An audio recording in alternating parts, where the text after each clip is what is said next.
Hi guys, my name is Kabir and you are watching Clad Prep Adventure of Time, and in today's Kar Lo Baat ka session we would be discussing a very crucial topic, that is elements of crime। पर crime हमारा law से originate होता है। and क्या कभी किसी ने सोचा है कि why do we need laws, हमें laws की आवश्यकता क्यों है? लॉस की आवश्यकता हमें तीन रीजन की वजह से, ताकि हमारे स्टेट या हमारे नेशन में नॉलेज, सर्टेनिटी, यूनिफॉर्मिटी आ जाए। अब नॉलेज क्यों? हर व्यक्ति को पता हो कि भाई ये है क्राइम और कोई व्यक्ति इस क्राइम को इग्नोर ना करे, यानी कि ignorance of law is not an excuse. Eight the same time certainty and uniformity, सुनने में सिमिलर लग रहा है और है भी ऑलमोस्ट सिमिलर ही। अब क्या बोलता है ये? Same definition of crime and punishment all over India, चाहे महाराष्ट्र हो, मध्य प्रदेश हो, उड़ीसा हो, जम्मू कश्मीर हो, उत्तराखंड हो, उत्तरांचल हो, कोई भी स्टेट हो, उत्तर प्रदेश हो, कोई भी स्टेट हो, हर जगह क्राइम की एक सिंगल पनिशमेंट मिलेगी, सिंगल टाइप की डेफिनेशन होगी, ताकि अक्यूज को भी फेयर ट्रायल मिले, eight the same time victim को भी फेयर कॉम्पनसेशन मिले। सो ये है हमारा लॉ का पर्पस।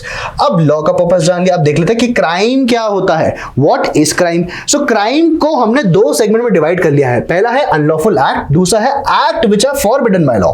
अब अनलॉफुल एक्ट जो कि पनिशेबल बाय स्टेट होगा, या फिर act which are forbidden by law, वो भी पनिशेबल बाय स्टेट होंगे। ये कहां पे दिया है? 53 सेक्शन ऑफ आईपीसी में दिया है। अब ये चाहे एक्ट फॉरबिडन हो चाहे एक्ट अनलॉफुल हो, ये दोनों ही एक्ट जो है आपको पीनल लायबिलिटी स्टैब्लिश करता है। अब पीनल लायबिलिटी हमारी टोटल 3 प्रकार की होती है। Number 1 individual liability, number 2 vicarious liability, number 3 strict liability. So ये रही हमारे पीनल लायबिलिटी की 3 एसेंशियल्स या 3 टाइप्स आई वुड से। इसके अलावा होते हैं हमारे मेन 3 से 4 एसेंशियल्स ऑफ क्राइम। सो पहले 3 से 4 एसेंशियल्स हुआ करते थे एंड बाद में इसके अंदर काफी सारे इनकंसिस्टेंसी देखी गई, एंड इसके बाद एक प्रॉपर सेट प्रोसीजर के through, different course of judgements के थ्रू हम लोग ने आइडेंटिफाई करा कि ये है हमारे 4 एलिमेंट्स ऑफ क्राइम। अब देखते हैं कि 4 एलिमेंट्स ऑफ क्राइम है क्या।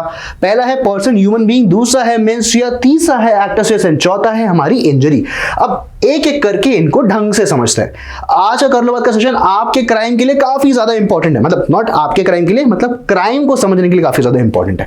अब एलिमेंट्स ऑफ द क्राइम में जो पहला टॉपिक है वो है हमारा पर्सन्स की definition.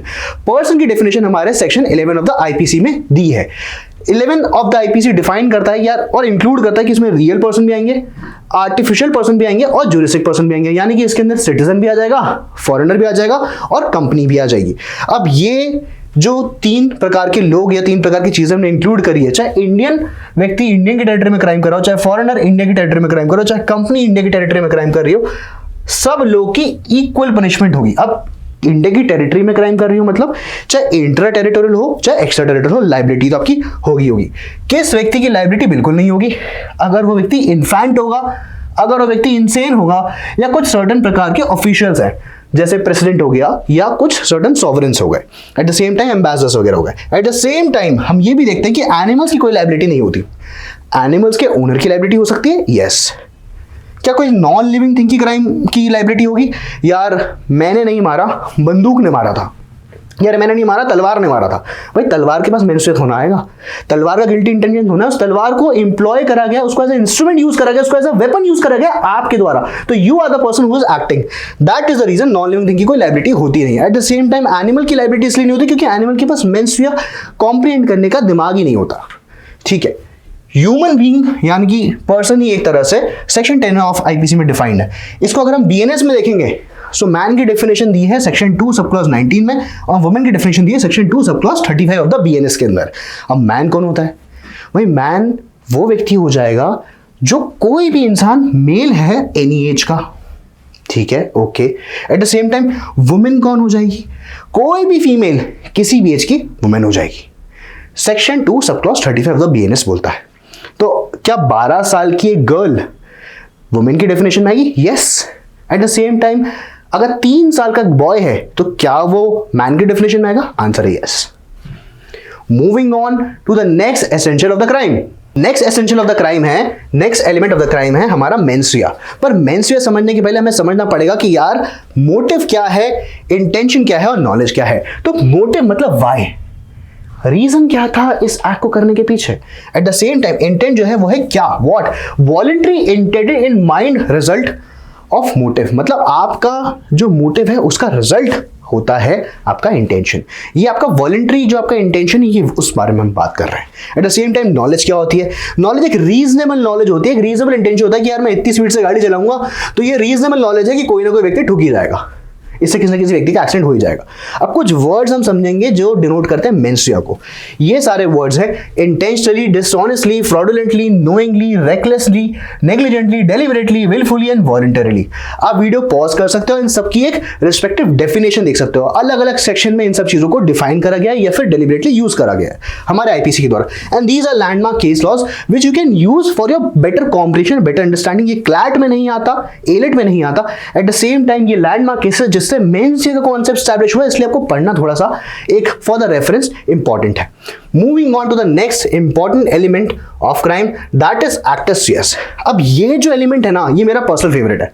I tell you why. Actus reus. अब एक्टस रियस दो वर्ड है, तो एक्टस मतलब कुछ और होता है और रियस मतलब कुछ और होता है। सो एक्टस मतलब physical result of a human conduct, जो मैंने करा है उसका फिजिकल रिजल्ट। मैंने आपको फोन फेंक के मारा है तो उसका फिजिकल रिजल्ट क्या है? आपको हर्ट हो गया होगा। मैंने आपको चाकू फेंक के मारा, आपको लग गई, इसका मतलब क्या? आपको ग्रीवियस हर्ट हो गया होगा या कुछ ना कुछ लग गई होगी। एट द सेम टाइम मैंने आपको टाई कर दिया, हाथ बांध दिया, इसका मतलब क्या है? मैंने आपको कन्फाइन कर दिया, मैंने आपको जान से मारने की धमकी दी और आप डर गए, मतलब मैंने आपको क्रिमिनली इंटिमिडेट करा। सो ये सब क्या है? फिजिकल रिजल्ट है। और रियस क्या है? एक ऐसा एक्ट जो फॉरबिडन है। तो जो मैं काम कर रहा हूं, क्या वो फॉरबिडन बाय लॉ है? भाई किसी व्यक्ति के हाथ बनना फॉरबिडन बाय लॉ है? यस। किसी व्यक्ति को चक्कू मारना क्या फॉरबिडन बाय लॉ है? यस। किसी व्यक्ति को तलवार से काट देना क्या फॉरबिडन बाय लॉ है? यस। किसी व्यक्ति को गोली मार देना फॉरबिडन बाय लॉ है? यस। किसी व्यक्ति को इंटिमिडेट कर देना फॉरबिडन बाय लॉ है? यस। तो सारी चीजें जो फॉरबिडन बाय लॉ होगी, eight the same time physically आप कर रहे हो और उस सब चीज की पनिशमेंट है, तो यानी कि वो क्या है? एक्टस रियस। तो एक्टस रियस में प्राइमरीली हमारा एक एक्ट आता है जो कि गिल्टी नेचर का है, जिसके लिए पनिशमेंट स्टैब्लिश हो जाती है। अब ये दो प्रकार की चीजें हैं, या तो आपने कुछ ऐसा काम कर दिया जो कि इलीगल इन नेचर है, या आपको कुछ नहीं करना था वो आपने कर दिया, यानी कि दो प्रकार की चीजें आ गई। पहला है इलीगल एक्ट, दूसरा है इलीगल ओमिशन। इलीगल एक्ट मतलब इलीगल कार्य और इलीगल ओमिशन मतलब इलीगल लोप। कहने का मतलब क्या? To do something voluntarily, body movement, आपने खुद अपनी बॉडी का यूज करके कुछ ना कुछ काम किया जो कि गलत था। At the same time, illegal omission, not to do something, an act of criminal negligence. आपको कुछ करना चाहिए था, आइडियली लीगली कुछ करना चाहिए था, पर आपने नहीं करा। एग्जाम्पल, डॉक्टर को दवाई देनी चाहिए थी पेशेंट को, उसने नहीं करी, यानी कि एक इलीगल ओमिशन करा। एक लाइफ गार्ड को सेव करनी चाहिए थी लाइफ, उसने सेव नहीं करी जानबूझ के, ऐसे उसे इलीगल ओमिशन करा। इलीगल एक्ट क्या होता है? आपको खाना देना चाहिए था, आपने नहीं दिया, ये क्या इलीगल एक्ट है? एक्ट है पर आपने ओमिट कर लिया ड्यूटी से, इलीगल ओमिशन। एक्ट मतलब क्या? जहर दे दिया, पॉइजन दे दिया, गलत दवाई दे दी, तो ये क्या है? Illegal act. और दवाई दी ही नहीं जो देनी चाहिए थी, illegal omission. Simple example, last but not the least, injury. जो भी आप ह्यूमन बीइंग है, एट द सेम टाइम जो भी आपका मेंस्ट्रुआ है, प्लस आपका जो भी एक्ट है, ये सारी चीजें मिला के इंजरी कॉज करना चाहिए। इंजरी का डिफाइंड है सेक्शन 44 ऑफ आईपीसी में, section 2 sub clause 14 of BNS के अंदर। अभी क्या बोलता है समझ लेते हैं। Any harm illegally cause to a person, legally ना illegally cause to a person. अगर इलीगली किसी व्यक्ति को कोई चीज कर देते हो तो इंजरी हो जाती है। इंजरी टोटल 4 प्रकार की है, समझ लेते कौन कौन सी? बॉडी, माइंड, रेपुटेशनल कैरेक्टर या पोजेशंस प्रॉपर्टी। अब बॉडी की इंजरी क्या होती है? बॉडी की इंजरी ये होती है ऑल और any part of the body, internal external, internal part हो या external part of the body हो, कहीं पे भी आप उसको इंजरी कॉज कर दो, वो आ जाएगा बॉडी इंजरी में।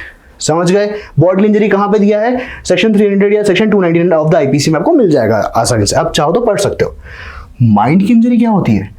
माइंड की इंजरी मतलब किसी व्यक्ति को ट्रॉमा दे देना, किसी व्यक्ति को ड्रेड दे देना, किसी व्यक्ति को एंजाइटी दे देना या मेलनकोली दे देना। कहने का मतलब किसी व्यक्ति के दिमाग पे असर कर देना। नेक्स्ट होता है रेपुटेशनल या character based injury. It is, अब रेपुटेशन क्या है, कैरेक्टर क्या है? The opinion that people in general have. समाज में किसी व्यक्ति की एक अच्छी रेपुटेशन है और आप इसकी रेपुटेशनल हार्म कर दी, यानी कि आपने डिफेमेशन कॉज कर दिया, तो ये भी तो एक प्रकार की इंजरी हुई। बिल्कुल सही। Possession property, all kinds of property, tangible intangible. अगर आपने किसी व्यक्ति की टैंजिबल प्रॉपर्टी चुरा ली, ये किसी व्यक्ति की एक इंटैंजिबल प्रॉपर्टी चुरा ली। टैंजिबल मतलब जिस चीज को टच करा जा सकता है, इंटैंजिबल मतलब जिस चीज को टच नहीं करा जा सकता, यानी कि कोई भी चीज जो इंटेलेक्ट से बनी, यानी कि इंटेलेक्चुअल प्रॉपर्टी। ठीक है, तो ये सारे प्रकार की जो प्रॉपर्टीज है उन सारी प्रॉपर्टी का अगर आप हार्म कर देते हैं तो वो हो जाती है आपकी पोजेशन बेस्ड इंजरी या प्रॉपर्टी बेस्ड इंजरी। तो ये 4 प्रकार की इंजरीज है जो हो जाती है अगर आपका मेंसिया है, एक्टस है, प्लस आप एक ह्यूमन बीइंग हो और ये सारी चीजें कर रहे हो। तो ये थे आज के elements of the crime. I hope you really like the session. अगर आपको चाहिए ऐसे ही कोई और सेशंस तो प्लीज अपना फीडबैक दीजिए in the comment section. Thank you so much.